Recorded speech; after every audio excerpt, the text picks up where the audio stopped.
I'm Joe Catalano with an AM Quincy news update for Tuesday, July 8th.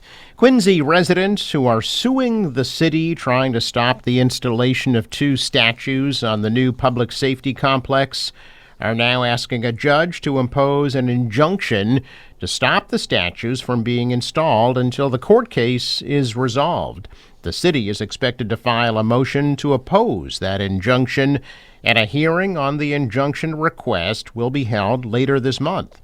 The plaintiffs allege the city is violating the state constitution by using public funds to install religious statues on a public building.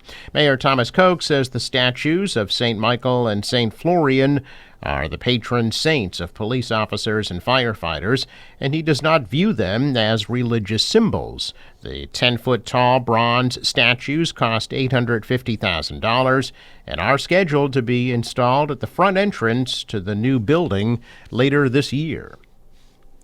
Looks like there will be a preliminary election in Quincy this year. So far, 7 candidates have been certified to run for the 3 councilor-at-large seats, and 3 have been certified to run for the Ward 6 seat. Incumbents Noel DeBona and Scott Campbell, along with Ali Shaughnessy, Susan Yuan, Andrew Pham, Jackie Carvey, and Hannah Kaplan, are all certified to run for councilor at large. A primary will be held on September 2nd to narrow the field to 6 candidates.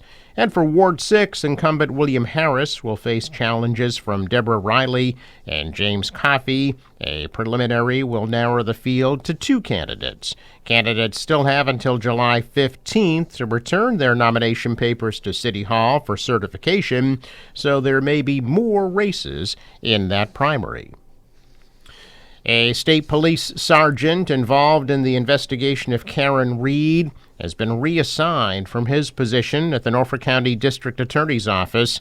Sergeant Yuri Buckanek was moved to the State Police's Division of Standards and Training, effective this past Sunday. Buckanek was the supervisor in charge of the investigation into the death of John O'Keefe in January of 2022. During Reed's retrial for the murder of O'Keefe, defense attorney Alan Jackson grilled Buckanek on not reprimanding Michael Proctor regarding his text messages.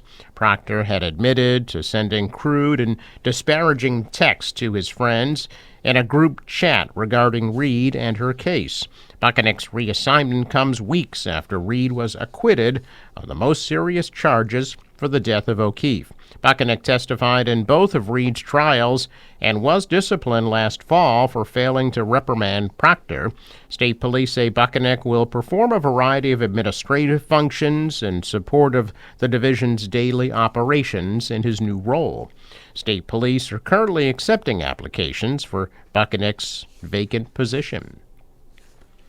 Boston University has laid off 120 employees and eliminated an additional 120 vacant positions as part of an effort to reduce its budget by 5%. The decision, which comes amid ongoing financial challenges, has sparked frustration among students.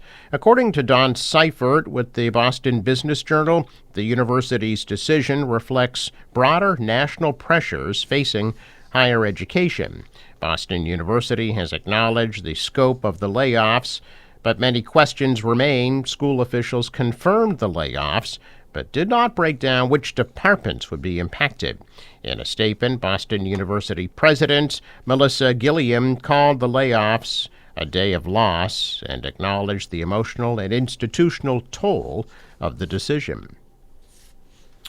Well, when Quincy mother Jen Dagnault explores the outdoors with her toddler, she always comes prepared. This summer, Dagnault is carrying a tick prevention kit with tweezers and Band-Aids after her 2-year-old Jamie experienced a mysterious rash.